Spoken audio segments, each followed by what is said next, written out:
So I think let's get started. So first of all, good morning, everyone. My name is Daniel. I'm from GS1 UK, and I'm responsible for our partnerships and our community. And we also have Lorna. Lorna is responsible for our marketplaces. That's your title, isn't it, believe it or not? Yeah, I'm one of the engagement managers that look after the marketplaces. So I sit in between the marketplaces and the members and try and resolve any issues. Good stuff. And we also have Kevin. Kevin is from an organization called Fuel My Website. He is the founder of that organization, and they are our Amazon expert, our partner in crime on all things related to Amazon. So very shortly we'll be passing over to Kevin, and he'll answer all your Amazon questions. No pressure, Kevin. Right. Yeah. And I do just to say I do work quite closely with Lorna on a daily basis, because most of the people we speak to in terms of clients and also GS1 people, members coming through, tend to have the same problems. We also have those problems, but because we have a lot of the problems all the time, it's less scary for us. So do feel free to ask any questions and keep it quite relaxed, right? So don't be nervous when we invite you in. Yeah, that's it. I think the whole point of these Q&A sessions, this is the first of three. We want to keep them quite relaxed, so it'll be an open forum where you guys can, hopefully we can pull you into the panel. You can have a bit of FaceTime here with Kevin and with Lorna, ask them your questions direct and open up that dialogue. So we want to keep it quite fluid, nice and light, and give you a little bit of FaceTime to really get to the bottom of what your issues are. So before we kind of jump into Amazon specifically, I know many of you may be GS1 members on here, GS1 UK members, but I'm sure there's some of you that maybe haven't or maybe don't know us so well. So a quick rundown on who GS1 UK is. We are most commonly known for the humble barcode. So that thing you see on the back of almost any product, apart from my notepads, now I look at it, it is actually licensed by GS1 globally. So the difference between the barcodes that we license globally is that we set standards of consistency in data that sits behind those barcodes. So what you see on the packet of your Frosties or your box of tea bags, that is just the tip of the iceberg of what we do. It's a whole plethora of data that sits behind that, and to unpack that a little bit, it allows the EPOS systems in a retail environment to communicate with the supply chain to ensure that there's always products on the shelves in the supermarkets. In a digital environment like a marketplace such as Amazon, it means that your products can be delivered same day. So there's lots of different ways that our standards are applied in context of data that every day will impact your lives and you probably won't realize. So specifically in terms of Amazon, not too long ago, they actually started to mandate that people use GS1 UK barcodes. And the reason behind that is it validates and verifies the supply chain. So they can ensure that your product meets certain standards, and they can ensure it can be delivered within the times that they quote it can be delivered, along with a whole host of other reasons as well. So that's one of the reasons why the marketplaces, Amazon, OnBuy, and slowly and surely many others are all turning to implement GS1 standards, which the bricks and mortar retail places have done for many years already. So I think first things first, let's jump straight in. We'll move on to Amazon, and we'll kickstart with some of the questions that we've had already. When you guys registered, we did ask you to pop in some questions if you had anything specific you wanted to know. So we've got a couple to kickstart with, and during that time, any other questions you have, do pop in the Q&A, and ideally we'll pull you into the panel on screen and you can ask Kevin and Lorna directly, and we'll go from there. So I guess I'll kick off with the first question, which I'll push over to Kevin. So the first question we had was from Dahlia Anderson, and she is from Kids Play Production. So her question was, how long does it take to set up an Amazon account and sell it on Amazon. So I'll pass that over to Kevin. Great question. So to set up an account on Amazon at the moment seems to take around about a week from when you first apply. When you apply on Amazon, you need to have, so this, my top tip really is when you're trying to sell on Amazon, don't go down the individual account, always go for professional. It gives you far more tools, far more options. Yes, it costs £30 a month, but it gives you so many more options. To be a professional, you need to have a limited company or a company, and you need to have to hand details of your company, your passport, proof of your ID. So it could be a driving license or a passport. You need proof of your address. At the moment, it seems to be a bit kind of 50-50. So if you're applying for the account, Amazon may require you to do a face-to-face call online, where you stand with your passport, showing them your face next to the passport.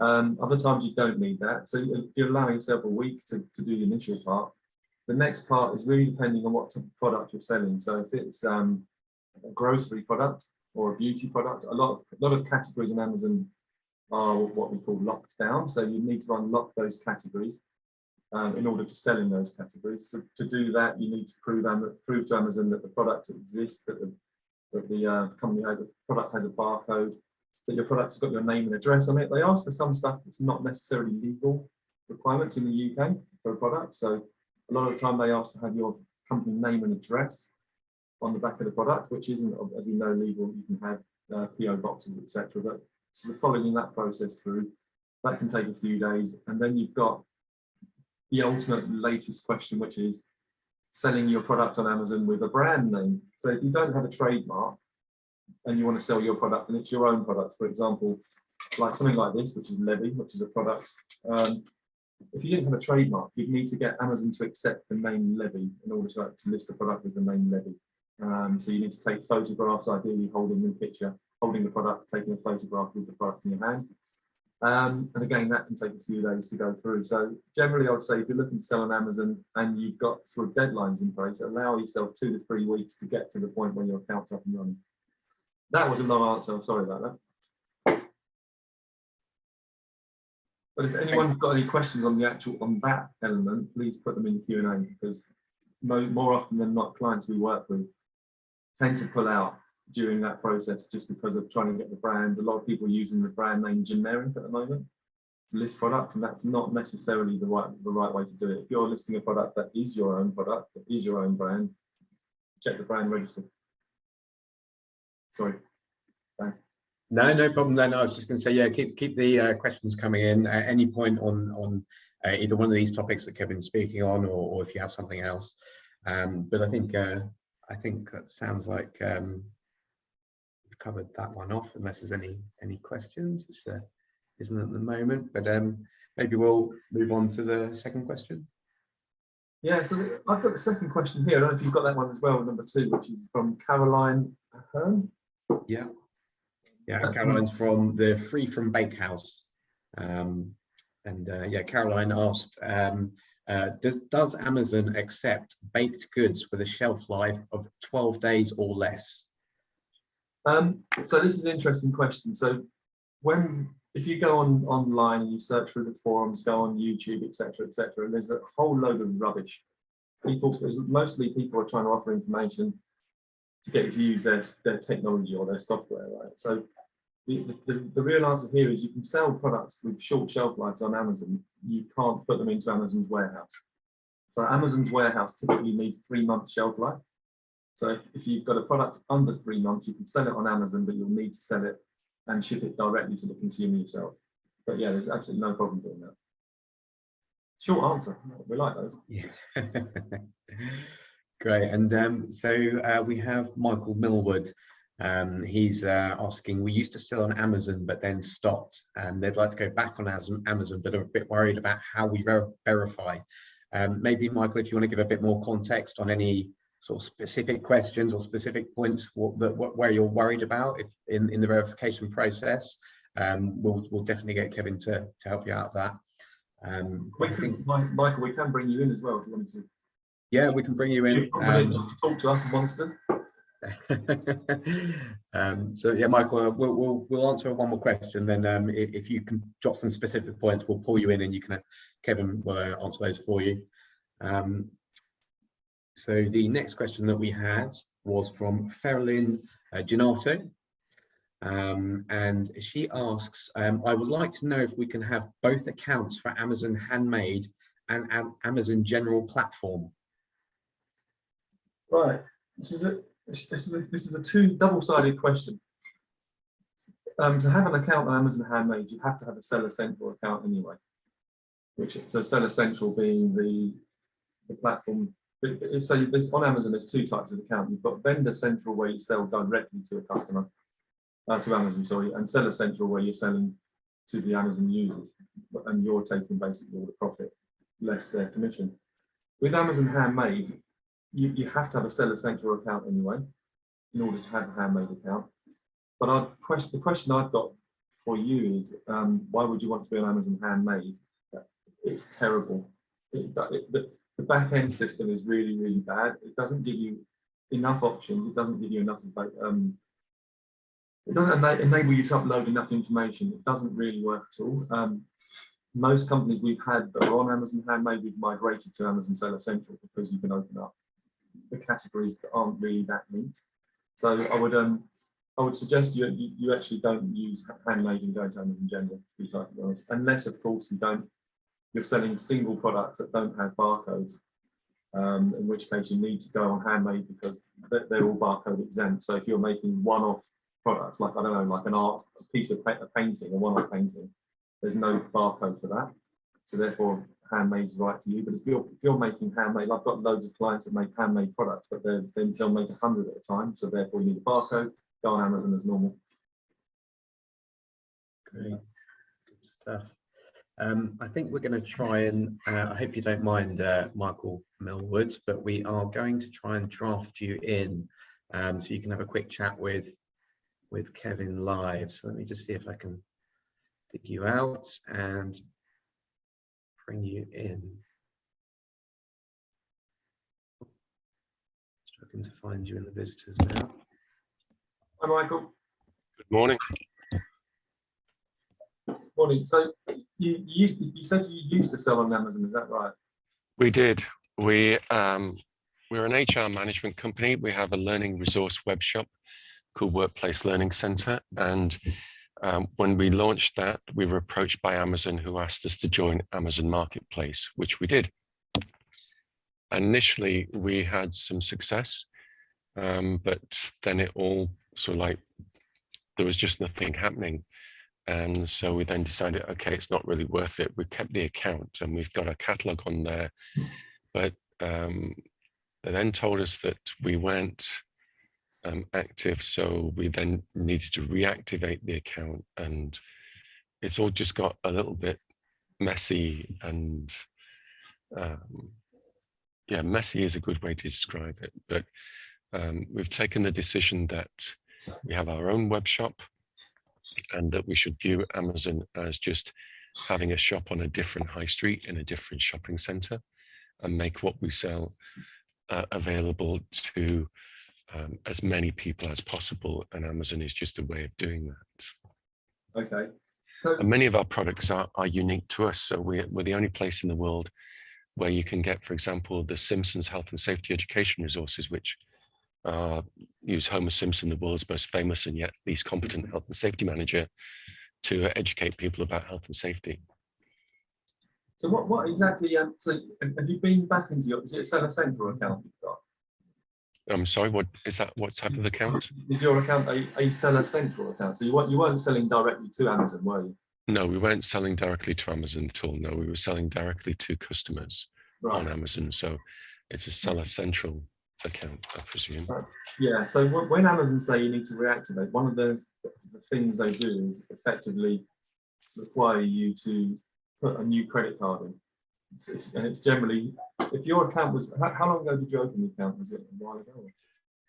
It will be probably 10 years ago when we first started. So it may be that you opened it in the good old days where you didn't need to verify too much. So like back then you probably didn't need to upload passport and all this kind of information. No, I don't remember doing that. No. But it's actually fairly straightforward. When if you were to log onto your Seller Central account, there'll be a whole there's a page called on the right hand side of Amazon. It's called Settings. Then you go into Account Info, and there'll be a whole load of parts of the back end there that's kind of highlighted in red that need filling. So it'll be things like your identity information. You'll probably need to put information about the company as well. So maybe company registration information. You need to go on the company's house and download it's called a company report. So you go into your you don't need to log into company's house, just go in there and you can download that report. Upload that. You'll need things like a bill with your company name on it. You may also need to register, probably to verify yourself. So again, you know, passport or driving license and a bill showing your home address. Right. And then you should be able to verify that. That takes, it can take a few weeks, it can take 10 days. And then as I say, you'll need to, it may be that you just need to put a new credit card in. So quite often companies that have been stagnant for a while just need a new credit card in to refresh it. So the credit card is for two purposes. One is for obviously paying Amazon their 30 quid a month, but also if you're doing loads of advertising and you're not selling anything, they take that advertising cost out of your credit card. So they typically don't worry too much about your bank account. So if you've got a bank account, you have to have your bank account and credit card on Amazon. If your bank account, they're not too worried about verifying that generally, because that's where they pay you. But where they need you to pay them, that's where they need to verify it. So just make sure if you go back onto Amazon Seller Central, you should be able to find that quite easily. Right. Okay. And I think, look, Lorna, have you got any other answers for this? So if you've got barcodes, Michael, have you with GS1? Oh yes, everything has got a barcode. Okay. So you might find because you've been off of Amazon for a while, you may find you need to download and then upload your GS1 certificate as well. Yeah. And that will come up as and when you go to add new products. So that one of the biggest things I'm assuming most people here on Amazon, and in the next week or two or three or month, you're going to see error code 8572, which is where it says you're using a UPC or EAN that doesn't match your company name. It's where Amazon are updating stuff. The link, so Lorna can explain more about the link between Amazon and GS1. So it's just crucial to get the GS1 certificate and upload that. Okay. They may ask for it. They may not ask for it. If they do, I think that's probably quite crucial for us to explain where to get the GS1 certificate from. Right. Okay. So it's like the verification of it, making sure that we've got very good listings, lots of information in the listing, lots of customer feedback, all that sort of thing. And then, I think one of the reasons why we stopped being so proactive on Amazon was essentially it stopped selling. For some reason, we would have, going down to the local post office with bags full of stuff that were going out, and then all of a sudden, nothing happened. And it's why did nothing happen? We never got to the bottom of why we were very successful, and then all of a sudden there was nothing. That tends to happen generally driven by AI, from what I've seen on Amazon. It maybe you've got a low rank, or maybe you maybe missed a number of shipments. I don't think you probably. By the sound of it, no, we never missed a shipment, and we had a very close to top ranking with in the grades and all that sort of stuff. We couldn't work it out because we never missed a shipment. We always got things on time, and we also always tracked all the deliveries as well. So that sort of stuff. But like the AI is a law unto itself in many ways, I suppose. You have to. I mean, there's another thing that Amazon do now, which is where every order has to have a tracking number against it. If you do it yourself. Without that, they do track now and give you a score out of 100 for tracking rate. So that wouldn't have happened to you. I mean, sometimes you get AI issues and maybe someone else was selling more, but I would always remain present on Amazon and try and look at things like reviews. You might have had a review that took the score under 4 or under 5. You know, so there's a few things that can happen. But I mean, I'm happy to have a look afterwards if you can send me some emails. We can go into more detail. Yep, that would be great. Thank you very much. Yeah, to change tack slightly, another question is, if you've got a license to be the exclusive supplier of a product, how can Amazon help you to stop people selling counterfeits or counterfeits or things that they're not entitled to sell? You have, did you register have you got a trademark at all? We have, well, there's various different trademarks associated with the different things that we sell, but all sorts of, we have our own registered trademark, we have our own brand name, and then we also sell other sorts of brand names as well. What you would need to do to get any control over that is register your brand on Amazon as a trademark. So register your trademark on brand registry.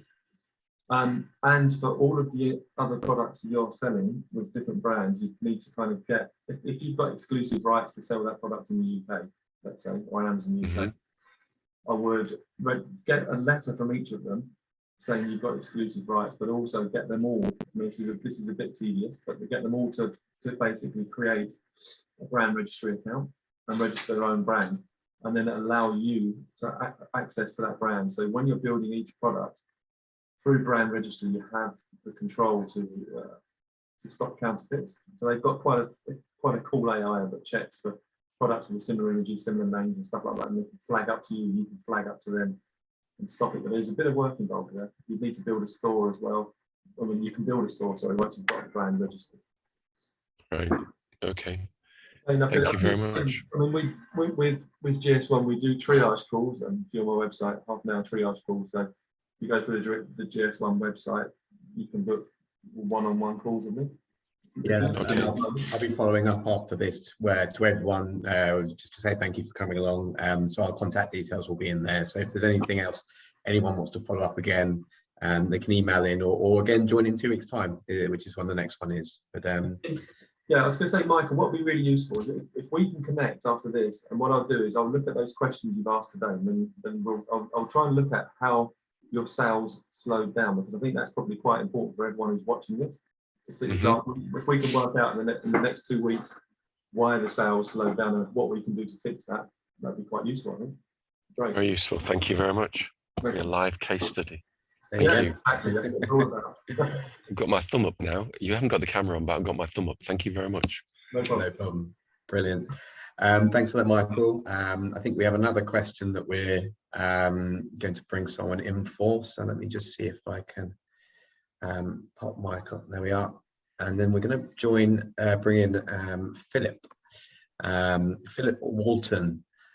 He asked to what extent, well, in fact, actually, let me bring him in and Philip can ask the question directly. Just find him. There we are, Philip. Hi, good morning or afternoon, depending where you are. I assume you're in the UK, are you? I am, yeah. Can you hear me? Yeah, we can indeed. So please tell us how we can help. Yeah, so I've got a bunch of barcodes in GS1 already. I'm just wondering the extent. Obviously, when you add product information next to your barcode, you have to fill in product name, main brand, sub brand on or you can add that information. So I'm just curious as to which part. Does Amazon look at that information, or do they just match my company name with my company registered with GS1 and just make sure it matches, and I can literally put anything in that information, if that makes sense? Yeah, thanks, Philip. So yeah, it's a common question. At the moment, the company information is what they're verifying against, but that's not to say that the product information is important, because obviously your licensing identifiers from us, so we need to know what you've identified with that identifier. And actually, marketplaces, Amazon being one of them, and there's a few around the world, they're currently doing some testing around migrating it to a product level. It's called it's a service that GS1's got called Verified by GS1. I'll pop a link into the chat so that you can see what it is and see how your product would be displayed. And then obviously filling in that information, so the brand, the sub-brand, the image, that kind of thing. that's what will then populate that service. So it's at this moment in time, the daily file is a company information, which is why if the holding company or the parent name is different to the name that you've got on Amazon as a seller account, if they that's when you get the brand name doesn't match the EAM you're trying to list. So make sure that the company name is the same as possible. Otherwise, Amazon want to see your certificate to show that you are the same company and what the link is between the two. But that's not to say that don't put your product information in there, because it will be getting migrated over. And more retailers and marketplaces are starting to use verified budgets now. Hope that explains it. Did that make sense? Yeah, I suppose I'm just because so at the moment I do fill in all that information, and I sell. So I've got my company name, and then I sell brands that are my own brands, which some I've got brand registry on, but they're obviously not the company name. They're a different brand name. So would that information then go in the main brand information? That's what I've been doing basically. So say my company's Phil Walton, and then I've got a brand name called Walton. I'd put Walton in the main brand information in the GS1. I take it that's how it works. And yeah, that's what. So you're having issues with that on Amazon, are you? I'm not actually. No, I've had issues in the past where the usual thing where you try and add a product. Say if, for example, I want to do a bundle of something or a gift set of something, and you want to list it really under the main brand name, but obviously they've already got either an exemption or they've got brand registration already, and then you get that usual error code to say your UPC doesn't match the brand name. So those are the only instances that I'll fall into that. And I think, like I think Kevin mentioned, that's where you get a lot of people using the generic brand name. I think at the moment that's being taught a lot in the Amazon circles, which I think that's why a lot of people go that route, is because they're trying to list branded products, and they're getting obviously that error message because they don't own the GS1 for that brand.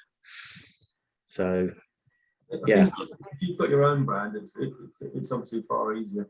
But just going back onto the GS1 information, what we tend to do with our clients is we provide them all the information. When we upload products on Amazon, we use Spreadsheet, the Amazon inventory file spreadsheet, and then we provide the title. We provide the information back to our clients to just simply upload via a spreadsheet on GS1.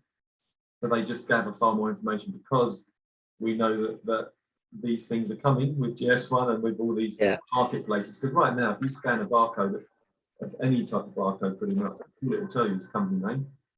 And as the world's growing up, there's more and more kind of apps and stuff these days, you want a bit more information than that. So that's the kind of best practice, really, is put as much info as you can behind every barcode, I'd say.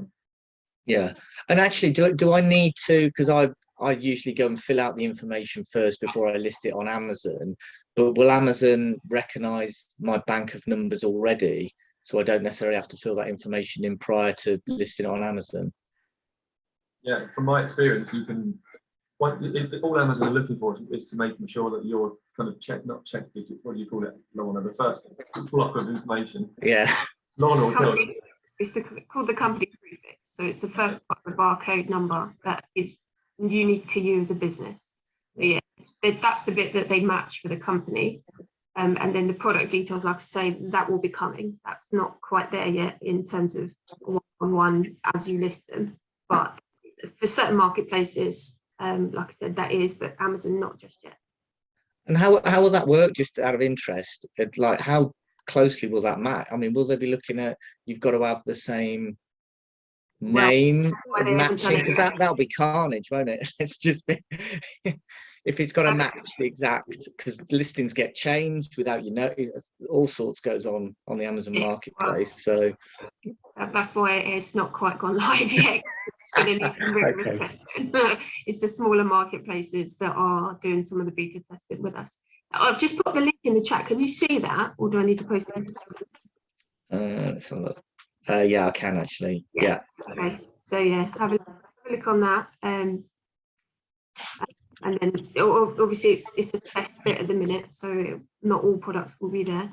But I think we've got 175 million in there so far. But yeah, so what I would say is keep doing what you're doing, but make sure you put the product information in, because we need to know what you've identified with the identifier.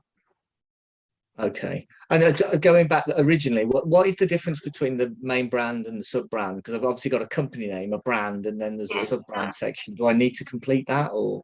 The sub brand is optional. So for an example, that would be, the brand would be Coca-Cola and the sub brand would be Diet Coke. So if you haven't got a sub brand, then leave that blank. Okay, cool. Thank you very much. Appreciate it. Got quite a few coming in for the chat, so we might need to. Yeah, I think we've got a good question from Matthew Clark with regards to the differences of a vendor versus a seller, which I thought was quite a good one. So let's see if we can bring Matthew in. That's a fairly quick one to answer. Yeah. Which is great for the interest of time while we're waiting for him. So yeah, I can explain. I don't know, Daniel, if you need to let Philip jump off the main page here or not. I don't know if that's right. The difference between the pros and cons vendor reseller. Matthew, I don't know if we can get you on, but anyway. I personally don't. I mean, the only major pro with selling to vendor, Amazon vendor, is that they pay you for the product. But that's about as far as it goes. I mean, you're selling to the same people if you're selling via vendor or seller central. So it's the same customers. If it's seller central, you've got you're only paying 15% commission rather than doing a deal like you would do with a retailer. You've got all of the control over when you ship into Amazon. So you can still ship in and use Amazon's warehouse. So you don't need to be use a fulfillment house. So you can ship in Amazon's warehouse, which gives you Amazon Prime instantly. What's the differences between Amazon Prime? So the only difference really is the ranking of products. If you've got a product that's your own product and Amazon aren't selling, so Amazon haven't bought from you, then you'll be number one. Amazon vendor is always the top result, followed by Amazon, which is where your product's in Amazon's warehouse, followed by if you're fulfilling it yourself. So I would always get Amazon to fulfill it for you. You don't have any fines for delivering short, late, whatever, because you're in complete control of that. Literally, you build your shipment, ring up UPS or whoever, and they'll pick it up, go straight into Amazon's warehouse. It's dead easy. And also, if you're advertising on Seller Central, you're advertising the product that you own to make money out of. If you're advertising on Vendor Central, you're advertising for a product that Amazon have already bought from you, so therefore you're making less margin. I don't get it right. So we tend to merge people over, migrate from vendor to Seller Central generally. I don't think there's much more to answer to that then. But if any questions, obviously, give us an email. It says you've got 2 trademark brands already sold on Amazon by the businesses. That's fine. You can, if you've got a trademark registered with Amazon and you've got brand registry account, when you load them up under your own seller account, you'll gain control over the products. So any changes made will be on your account rather than the people currently selling it. The problem with Amazon is that the cheapest will always be the one that wins the buy box. So the buy box is when you click buy it now. So you've got there's potential price wars. What we tend to advise brands is when they're doing terms and conditions with distribution channels, etc., is to put on the terms and conditions, you're not selling it on Amazon against us. If you do, you cannot be cheaper than us. Otherwise, there's just no point. I think that's probably, hopefully that's answered, Matthew. Yeah, I think so. Great. So who else have we got in the Q&A? I think we've got a question from Ariane Paul. Maybe we can bring Ariane in. He's got a hand up, yeah. Yeah, there we are. We can bring you in.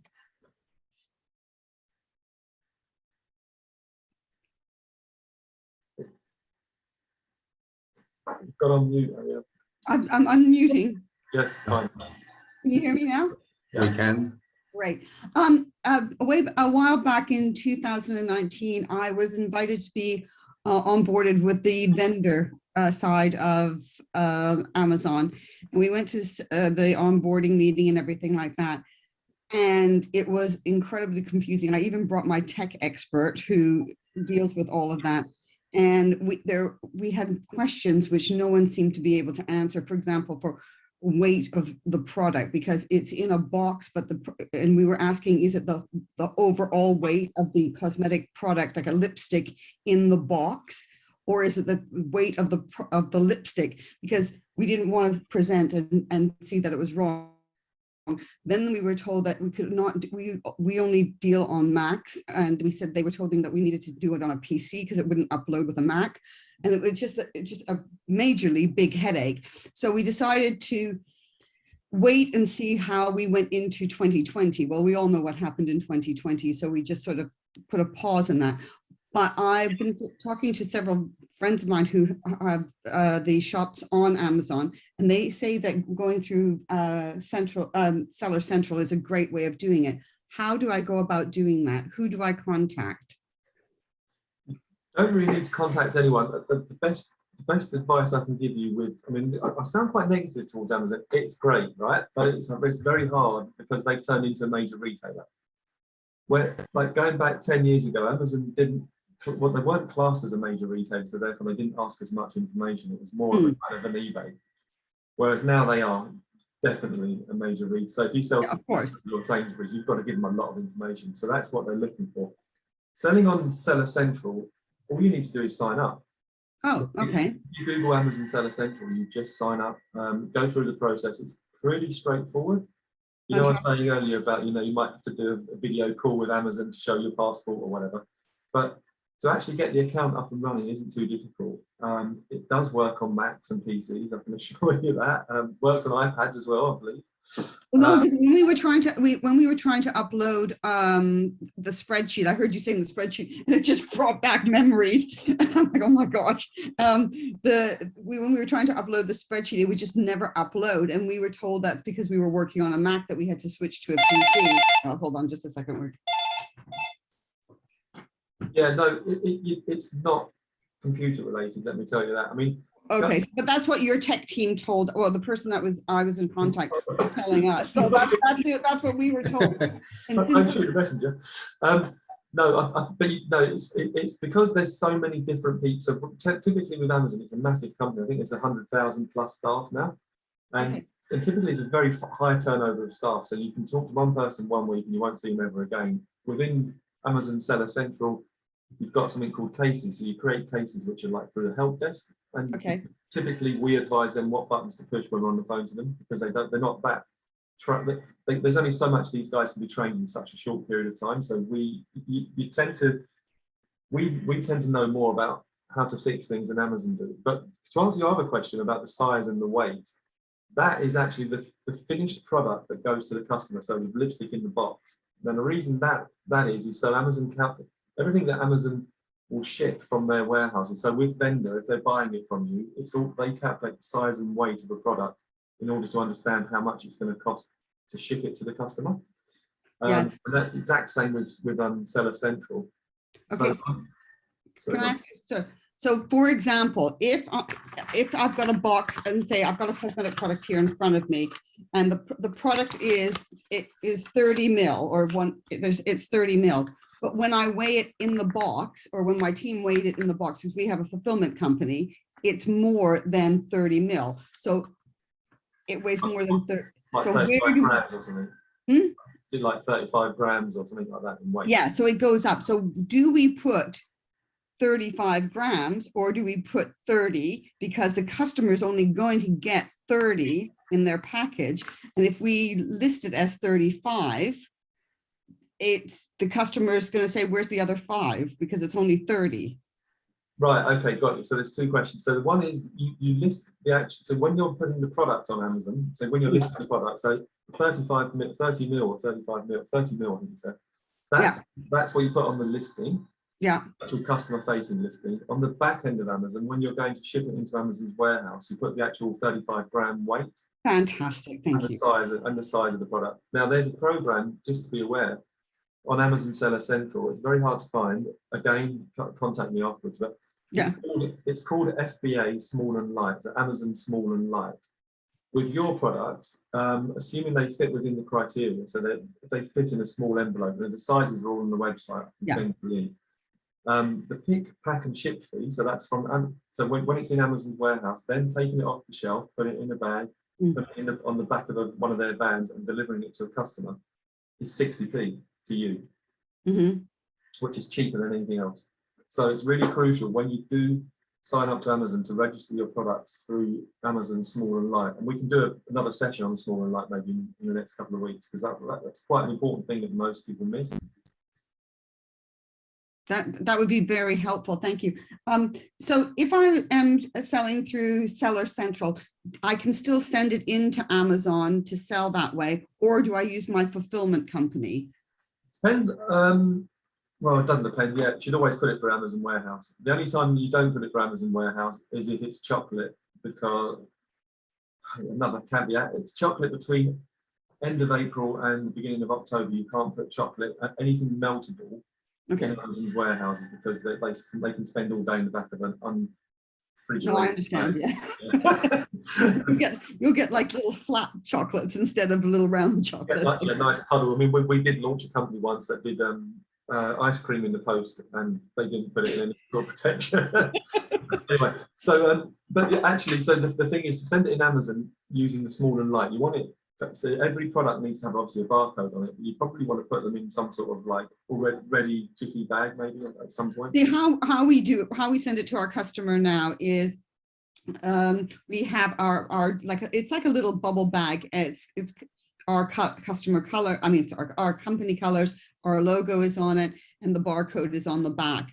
And so if they order an eye pencil, the eye pencil's in there with their sharpener with the instructions, and that goes into that little bag. So that's how it would go to whoever it is. Then we put it into it like a jiffy bag to post. So we don't just post the bag, obviously, because it's like posting a bag, a lipstick box or an eyeshadow box or something. We actually put it in an envelope to send it.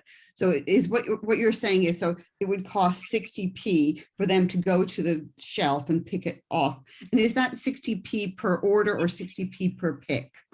Per unit. So it's actually, yeah, that's a good question. It's actually generally per pick, but if they can get more in the bag, they'll charge you for that pick, as it were.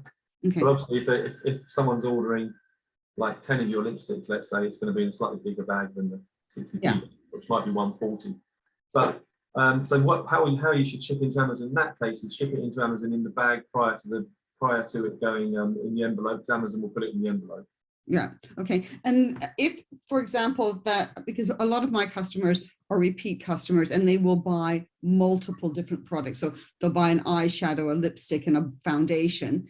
Would that be 60p per pick? And then that gets sent out.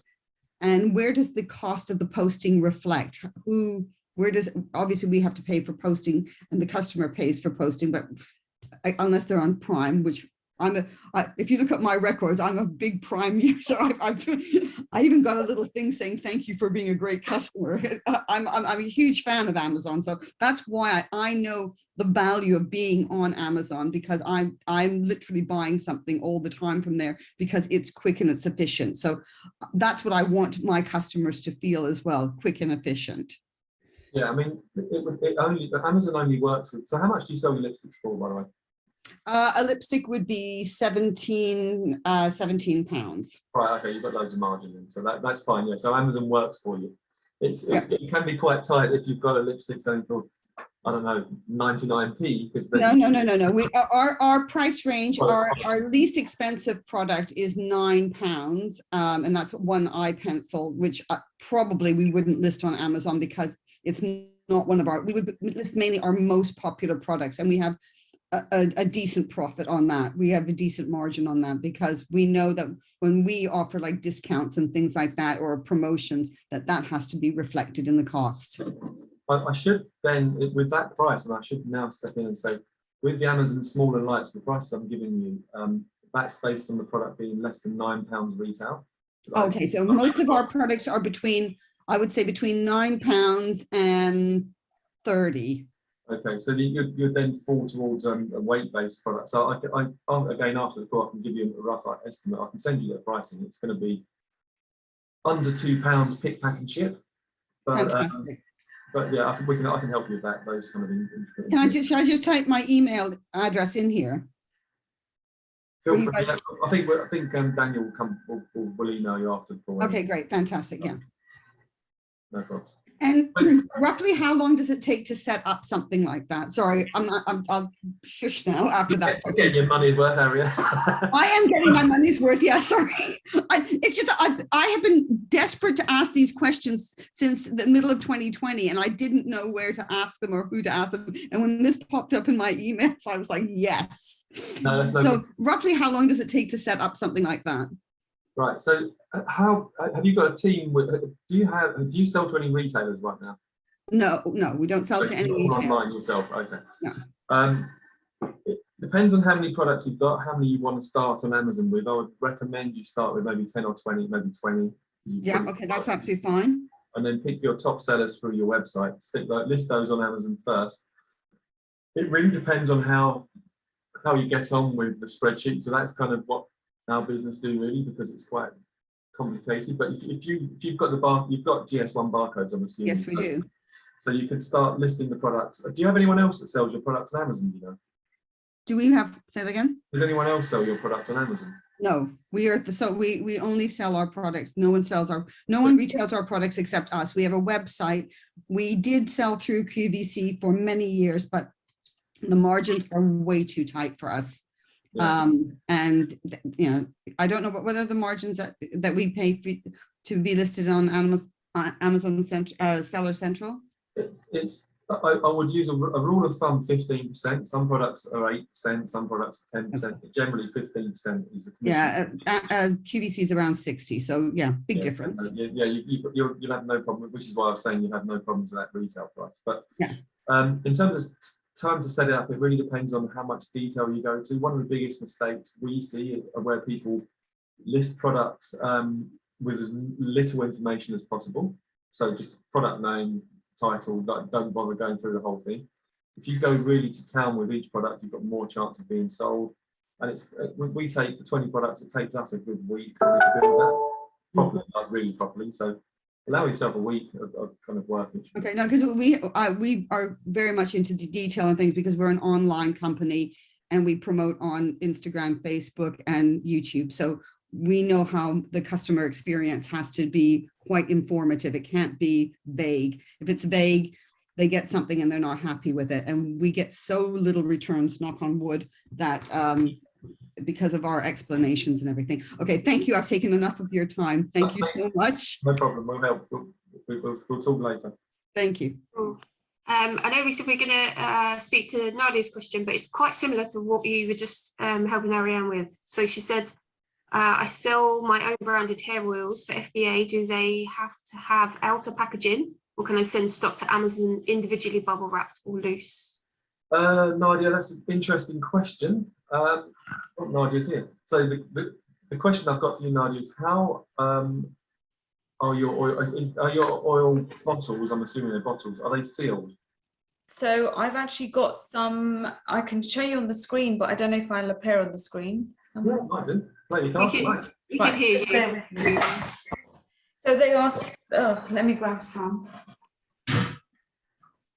So at the moment, there's no outer seal, and they are like this. Let me just accept. Yeah, Zoom won't let us see your picture, sadly.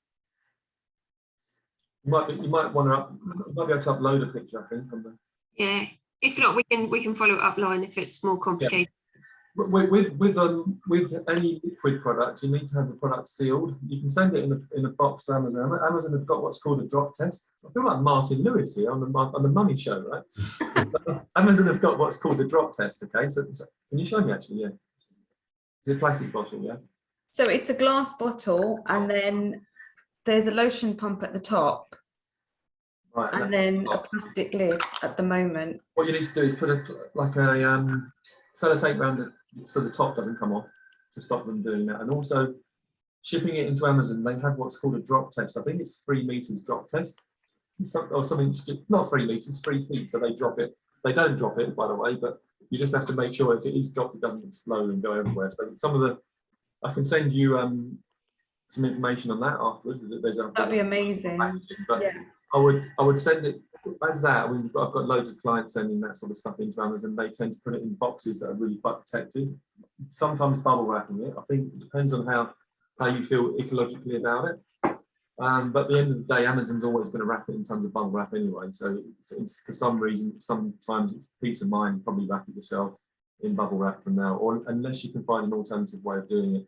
One thing you shouldn't do with FBA is ever put loose packaging inside the box going into the warehouse. Because like those, I don't know what they're called, those little polystyrene things you put inside boxes, because they don't because of mess. So it has to also, like, everything goes into Amazon customer ready. So maybe wrap it in bubble wrap with your barcode on top of the bubble wrap. Yeah. That'll be the Amazon async barcode you need to put on top of that bubble wrap. Yeah, I mean, sorry. You don't have to use that. You don't have to use the Amazon FN SKU if you're selling to other channels. You obviously using the manufacturer's barcode, so the GTIN you get from GS1 might be more cost efficient.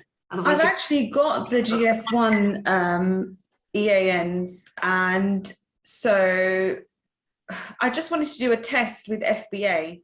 So I thought if I send out 50 units of our bestseller, for example, which is the larger one, the 100 ml, I would do the bubble wrap with some sellotape around here, and then pack them as they are in the box. So 50 units without the polystyrene bits that you were talking about. That would be fine, right?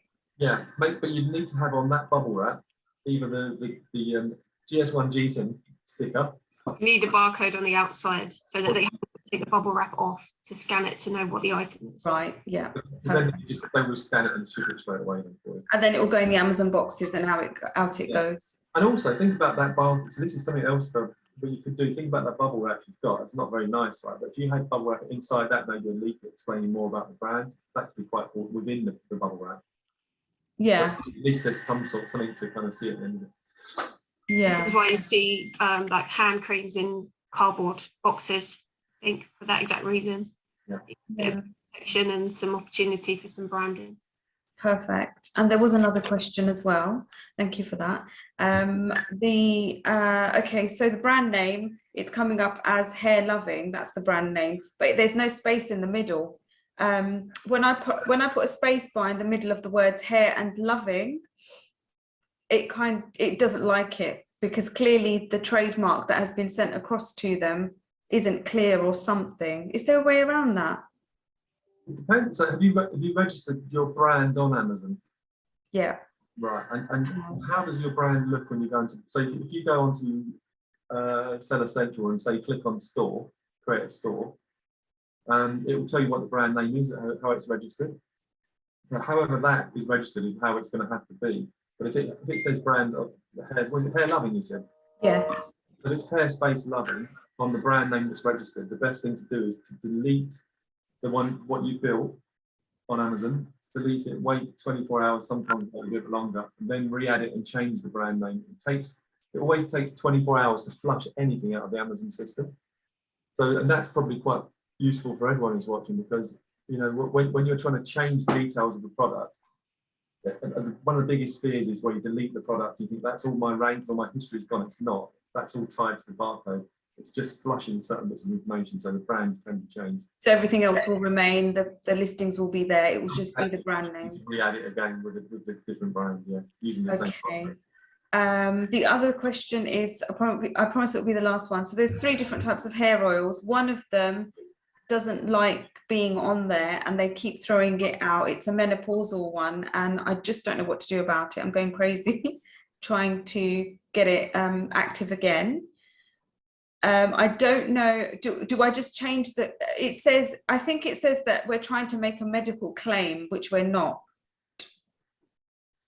Yeah, menopausal, the word menopausal probably comes as a medical, like Amazon's really weird about claims, like you can't claim anything, even if it's really verified. So Yeah, it's a tricky one. That you'd need to kind of find a way around that. Like even use the word time of the month instead of like ridiculous. I know, right? It's just these sort of things that Amazon. Everything on Amazon is keyword based, so their AI looks for keywords. So if menopausal is flagging up that keyword, you're going to need to find another way of saying that, which is a bit ridiculous. Right. But you might be able to get. I mean, I would definitely. Have you created cases about it at all? Yes, and nobody's come back to me. Chase. How long ago did you create a case? The last one was about a week ago. They can take time sometimes. Although that said, I've been creating cases this morning for one of my clients, and we're getting answers quite quickly. So I think it seems to be pretty quick. And if that's with the team on the listing team, they can be slower. Like the general ones, like with the listings team can take a while, as Lorna knows with the team looking after the EANs and G teams, etc. We can get quite overwhelmed in those departments. But again, it's I would if you create the case and say, can you tell me exactly? And if they don't give you the right answer, you'll get loads of AI related answers, right, from the support staff. Keep asking, can you tell me exactly what I need to do in order to list this product? If they close the case, we open another case. Keep insisting. That's what we Right. We keep doing it, and eventually you'll get someone there who go, oh, I want to help you, and they'll help you. Right? There's humans at the end of it. A lot of them just push buttons to give you that automated answer. Yeah.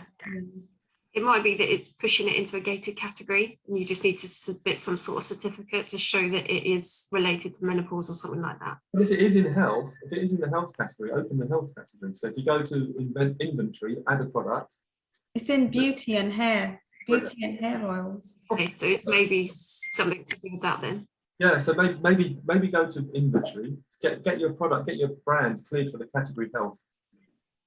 So you go to inventory, add a product, look at the bottom of the screen. It says, I'm going to quick look. I'm on an Amazon account here. Hold on. Time is running out so fast here, isn't it, guys?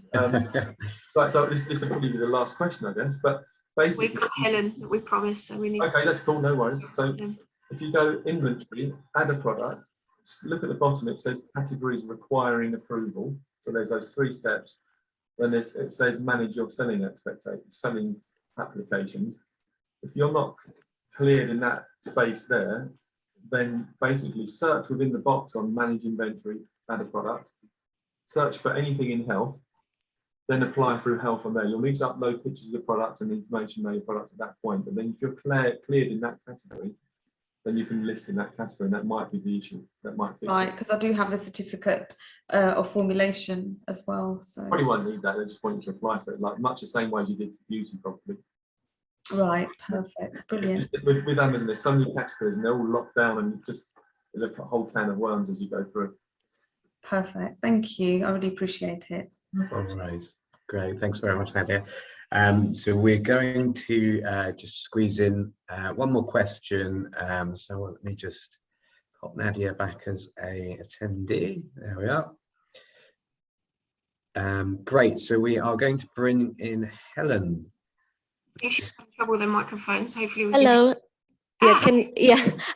Yeah, thank you very much. I know the time is running out. So yeah, basically, as I mentioned to Kevin before, I have several products on Amazon already, and I always successful to add the new product. But the last 2 months, whenever I try to add just that specific product, it's always have the error message that the UPC EAN is not matched the product. But I always use the same one, and I always put an EAN, and it doesn't, it has no issue so far, but it's just this time it always, yeah, I still cannot manage to add the product within these 2 months. Is it a different brand name or products that you're trying to? So basically it's still the same brand and stuff, but I know that Amazon has a new regulation about the brand. So I haven't have my brand registered in Amazon because I still wait for the IPO to give me the trademark certificate, which is next month. But the error mess, yeah. Does your sorry, I'm going to jump in a bit. I've actually got the exact same thing with one of our clients this morning, fantastically. First thing this morning. So it's a company that sells on Amazon. They've got like 150 products already on Amazon, been on there for a number of years. Yep. And we're just about to list another 100 odd products for them today. and that came back, and it came back saying you need to upload your GS1 certificate. Yes. I think what's happening is because we haven't uploaded any new products for this brand, for this company or brand for probably a couple of months, they're probably just being part of that rollout where they're linking to GS1 by the website, by the connection. Yep. I think what's happened is it's just been flagged up. So this morning we sent them the GS1 certificate, and now they're just asking for a link on the website or proof that it is related. So basically, I'll have that one up probably today or tomorrow working again. So you've got your brand name, is it on the same look and feel as on your website? I don't have a website, but I mean, in the GS1 certificate, my brand name is L'Essential Ltd. So with the Ltd because it's my limited company name, but the Amazon is L'Essential without Ltd. Right. So what you might need to do. So what you've got to do basically is you've got to prove that there's a relationship. So obviously you put your company name and you put your GS1 certificate. What you need to do is then prove that your product is the same. So generally, if you've got a website, they just look at it and go, great. If you haven't got a website, do you have any, like, you might need to create a brochure. All right. It sounds weird, but create a brochure on the Word document or something and save it to PDF. Yeah. On that brochure, put your product as an image, put the product title, details, put the part number as well, and the barcode number. Even if you just list the EAN number or GT on it. Yes. Save that so it looks all official, then upload that as part of your case. That might be able to get you through. We've done that before. I see. I'll try that because I also don't know where to ask. Same as other people in Amazon, and every time we contact Amazon support, is always different person and always start from beginning again. But yeah, I'll definitely try that. What you could do, what I would do if I were you today or right now, is create a new case. So when you go to create the case, I don't know how you create cases, but how I do it is I go into help, get support, selling on Amazon. Then it says all browse for your issue in the menu. When you click that, yeah, the menu, product listings and inventory, do inventory file upload issue. Like you're taking notes of this, but you can watch back another time. Yeah. It's promotion. Then when you do that, so do you upload your products via spreadsheet? No, just one. Normally, just one by one. Yeah. So on that form there, if you on that case, just put down the error code you've got, which I don't know if you've got an error code for uploading the problems. Generally, yeah, the error code I would use if I were you, which I use, is 8572. And then just say, well, this is our brand, this is our product, here's our GS1 certificate. Upload that with the case, and that will open them talking. So you might get someone who says, oh great, we'll let you sell your product straight away. You might get the issues we've got here, sending more information. Hopefully. If they need more information, you're going to need to probably create a brochure if you don't have a website, which is, well, you should have a website, Helen. Get your website built. All right, sure. I should. Yeah. Yeah, I'll try, definitely. Yeah, thank you very much. Well, if you have any issues, let me know. Yeah, thank you. Thanks, Helen. Great. Thanks for Helen. Great. So there are still a few questions left, but obviously time's running a bit short now. So thank you for everyone who did join. Those questions, we'll do our best to follow up afterwards. We will send around a recording this session in a couple of days' time. And the next session is also in 2 weeks' time today. So if you did want to rejoin, if your question did not get answered today, please do come back in 2 weeks and we'll do our best to answer them then. But until then, thank you very much for joining. I hope we've managed to help some of you guys out with your Amazon issues. And like I said, we'll follow up with a recording of this session and hopefully maybe see you again in 2 weeks' time. And if any of you have had a problem that we may have solved, let us know how you got on. It'd be great. Brilliant. Great. Well, have a good day, guys. Thanks very much. Bye.